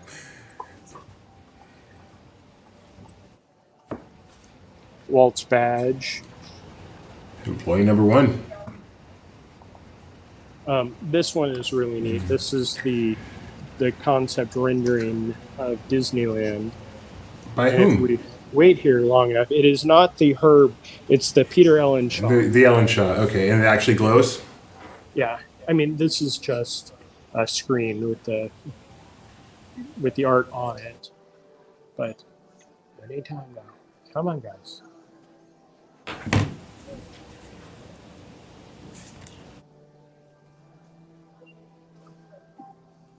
And as of now, we don't have a closing date for this exhibition in Philadelphia, but we do know that the next stop is Chicago, and then I believe following that is Kansas City. Is that correct, Kyle? or is it Kansas then Chicago? I'm not sure. Okay. But I'm going to go ahead and stop us from saying exhibition now. Yes. I think that's the issue. That's the issue? I don't know. We have no idea what the issue is, but I'm just joking. Partially joking. I have no idea. Yeah, because the official title of this is Disney100, the aforementioned word we can no longer say. Yes. But yeah, it is touring around the country, which will be exciting for people who want to see this. I mean, it's so much to move. I mean, It's kind of crazy. This isn't just like some little, pop-up thing. They're going to have to ship all of this. I would like to see the containers that they use, because they're obviously going to be very protective with all of these things. And you have to imagine that some of these display pieces are probably Disney's, and other ones are probably built into the museum already and just being used. So I'd be very interested to see that process. Minnie's 50th dress from Disneyland's 50th, not Walt Disney World's 50th, that leads into Disney's 100th. Its next stop will be Chicago and then Kansas City. So we have started in Philadelphia, where Walt spent a lot of time, of course, and then and his birthplace, and then his the city where he lived. But gotta get Philadelphia out of the way first. Mr. Toad, and the international tour kicks off April 18th in Munich, Germany. Nice. And at least the website says London, so I presume that's going to be one of the stops as well. In London. Speaking of London, timing. Oh, yes. Well, we planned that. That is awesome. I love the background they made for that, too. Yeah, and the room changes. Of course, as I walked away, the Ellen Shaw changed, but the room goes to night. As you can see, the background of the Matterhorn even gets dark. It's incredible, the work that went into this. The last thing similar to this I saw would have been the Bauer Museum, which was amazing, but just a whole different level than what this is. And now we're into the wonder of Disney, which is kind of just the actual timeline. I thought I saw a mirror over there on the other side. Are you able to pan around? No mirror. There it is, yeah. There you go. Hey, Jeremiah. So they have, some of the original McCall pattern that was sold because everybody wanted their own Mickey. The watch, of course, the first licensed product, the writing tablet.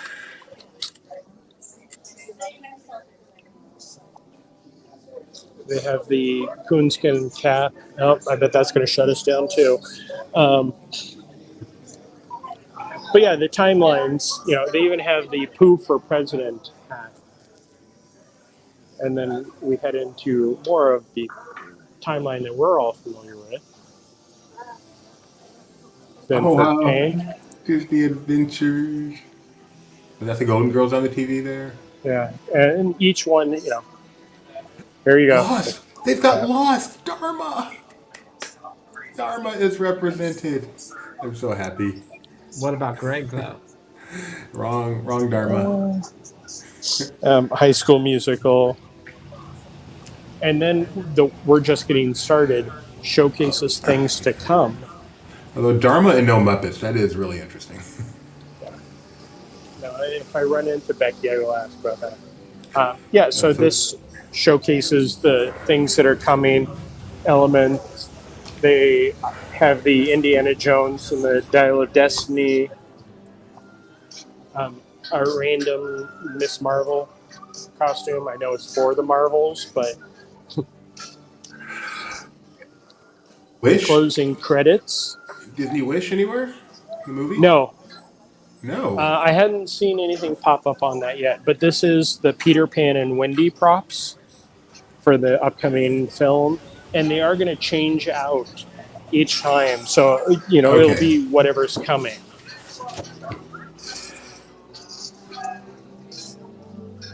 This is just incredible. Yeah. It looks like they're sitting on the element for a while, and then it'll change over to, like I said, Indiana Jones and the Dial of Destiny was one. I didn't see any other ones. And then, as with everything Disney, you have to exit into a gift shop. Which is also the busiest part of the museum. Well, this is, I kind of held back to make sure that we could get through without as much crowding.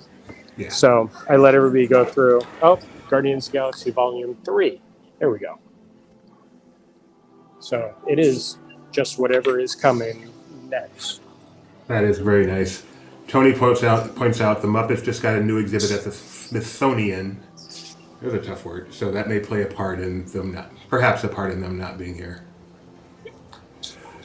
This is crazy awesome, Jeremiah. I look forward to the numerous pictures and videos that you're going to be posting of this later as well, right? Absolutely. I'm doing a highlight. I mean, this, if you want to see the most comprehensive walkthrough, this will be it. But I'm so happy. I recorded highlights, lots and lots of pictures. I made the joke when I was in here that I was going to buy the Disney100 table book, but I will wait till I get home so I don't have to take that home with me and just let Amazon ship it. Well, I'm pretty sure the airline that you're flying will probably totally welcome you bringing an overweight luggage. I'm sure they won't charge you anything for that. Yeah. We're just happy you made it, Jeremiah. Me also. So yeah, that's it. I'm going to go back in and look some more because they opened this up for the D23 members an hour after the media. So I was able to get a lot of good pictures without any guests. And then they're letting the guests stay even later than they expected.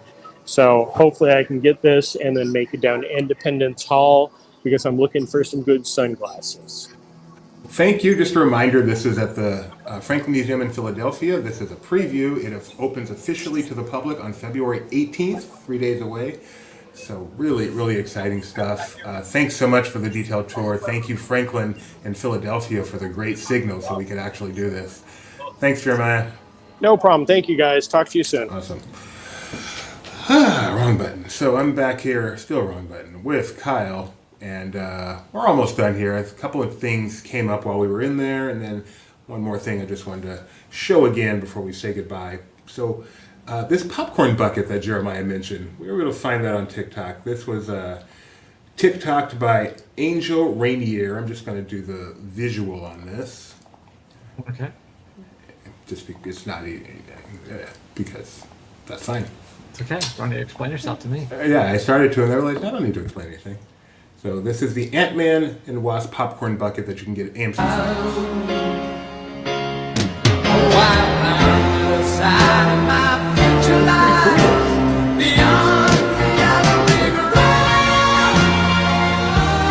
The disturbing part is coming on. There it is. That's how you eat your popcorn. So it's just a little bit creepy. So. You liked it. Oh, you don't like it. Oh God, you gotta text him, Tony. Okay. Tony will check that out. Sorry. And one other thing you sent me, Kyle. What is this TikTok that you sent me from Disneyland Paris? This is from Disneyland Paris. This is a cool flyover, I guess. I don't know if they actually shot this with the drone. They might have sped it up after they did. But it's just a cool look at Avengers Campus there.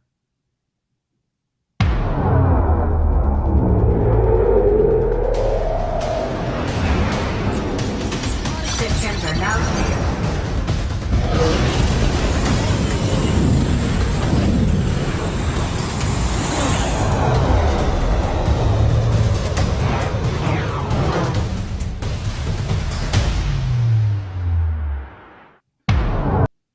That is pretty cool. That is cool. So, real quick, what did we do today? Of course, Disney100 is the big deal. We're very happy we were able to bring that to you. Yep.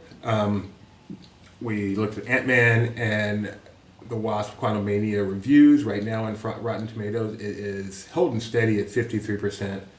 On Metacritic, it is holding steady. Oh, gone up a tiny bit, 49 now. So, coming out on Friday. Kyle's seeing it Thursday night. I'm looking forward to hearing what Kyle thinks of it on Friday.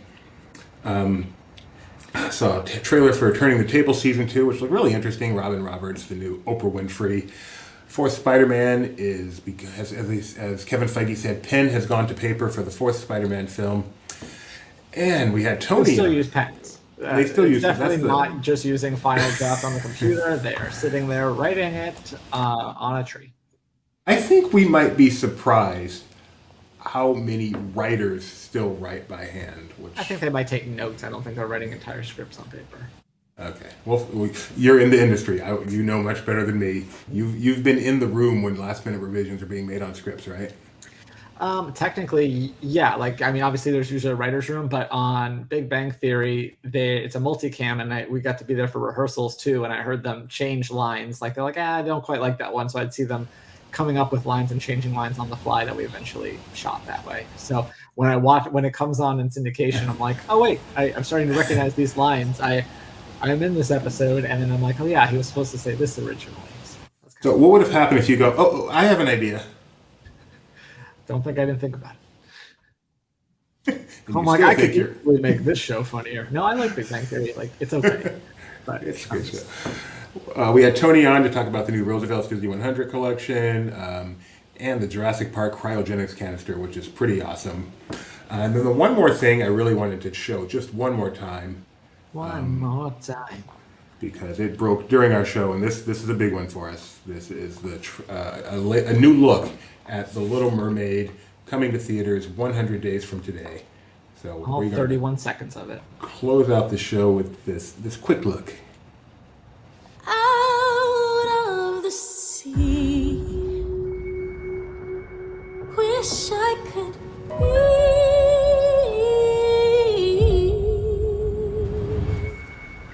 part of that